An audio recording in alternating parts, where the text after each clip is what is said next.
Hello, so this is how to wake up feeling motivated every single morning. Most of us deal with the occasional lazy, zero motivation morning.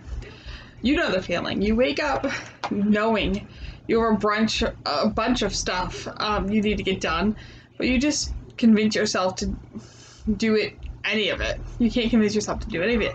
So you sleep in instead.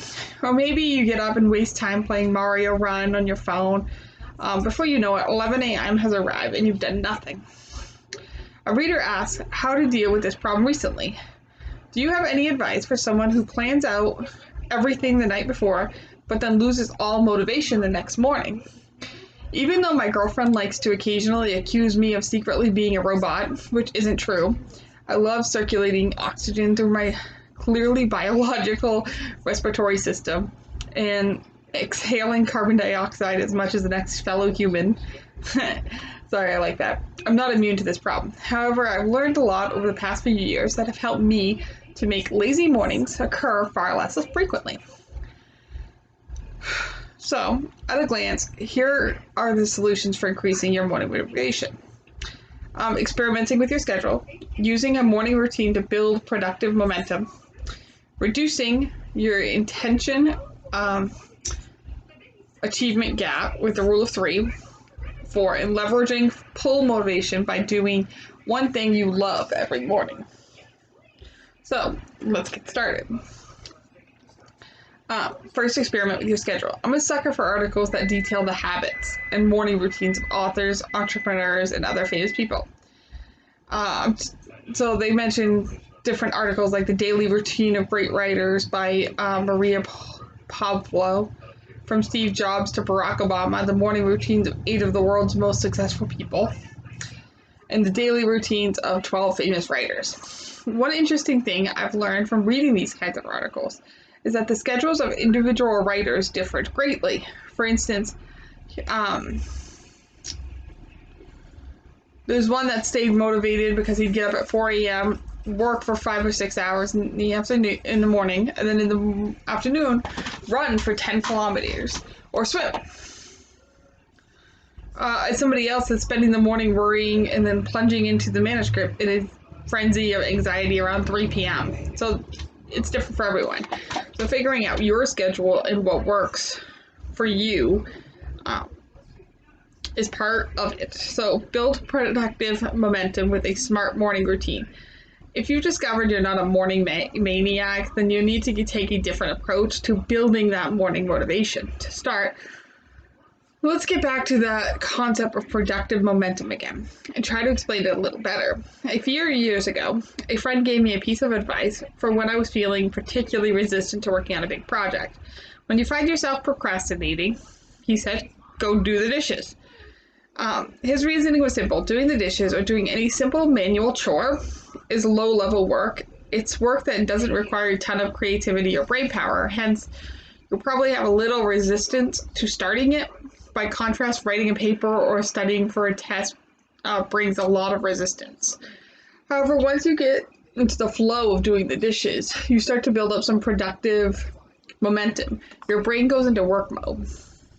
So there's a few things this person mentions in their current routine. So drink a half a liter of water, feed my cat, meditate for 5 minutes, exercise, shower and dress, cook and eat breakfast, and read for 30 minutes. I want to start doing an actual morning routine, and once I get it down, I might even do a video on what my morning routine would look like. I'm actually getting a cat soon, a kitten for one of my friends, so I will have to, feed the cat to my routine. So his routine takes about 2.5 hours to complete, which works for me since as an entrepreneur, I can create my own schedule. So however, if you're in school or working a job with a fixed schedule, you can still take advantage of this concept. Sometimes that would be hard for me to take advantage of that because I can't always predict. Sometimes the room gets hot, my boyfriend's on the couch. Makes it hard to do things when there's somebody in the room that's trying to sleep. So use the rule of 3 to cut down your task list. One thing you can really kill your motivation in the morning is a long list that you know you can't finish. This is why I advocate using a productivity system that combines both a master task list and a daily task list. That way you can keep yourself from becoming overwhelmed by looking at your daily list. So if you need help, try following the rule of 3. This is explained in the book, The Productivity Project. Here's how he describes it. 1, at the beginning of the day, fast forward to the end of the day in your mind. Then ask yourself, what 3 things will I want to have accomplished when the day is over? 2, write down those things.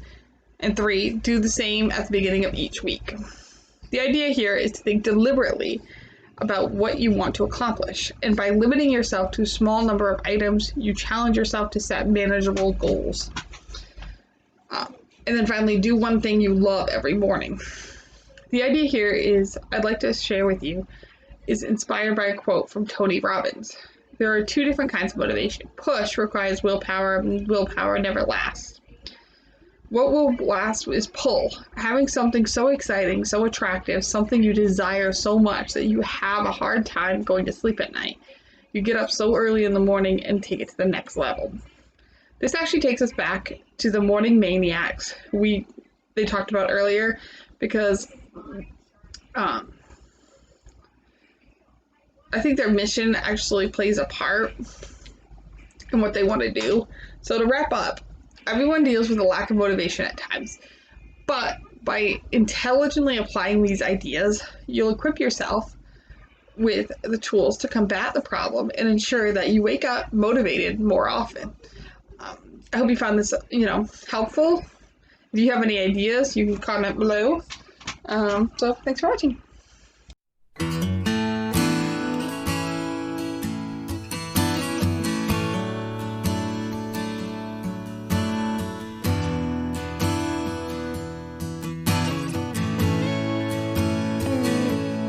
Here we are, what is left of a husband and a wife, with 4 good kids who have a way of getting on with their lives. And I'm not old, but I'm getting a whole lot older every day. It's too late to keep from going crazy, I've got to get away. The reasons that I can't stay don't have a thing to do with being in love. And I understand that loving a man shouldn't have to be this rough. And you ain't the only one who feels like this world's left you far behind. I don't know why you gotta be angry all the time.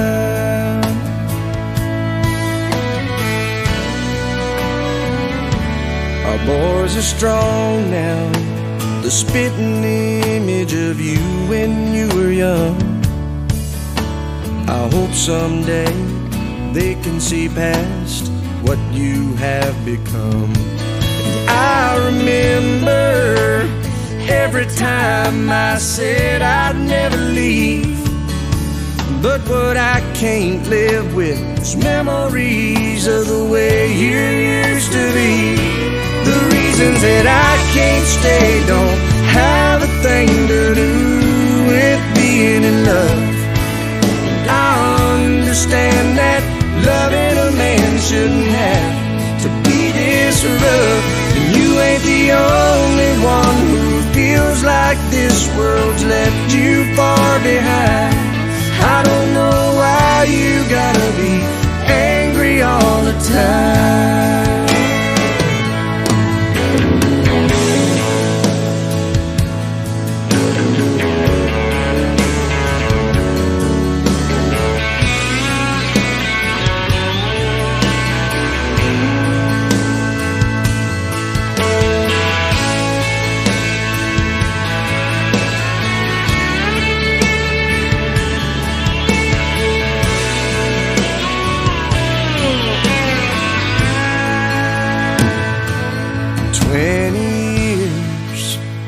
Came and went since I walked out of your door. I never quite made it back to the one I was before. God, it hurts me to think of you, for the light in your eyes was gone. And sometimes I don't know why this old world can't leave well enough alone. The reasons that I can't stay don't have a thing to do with being in love. I understand that loving a man shouldn't have to be this rough. And you ain't the only one who feels like this world's left you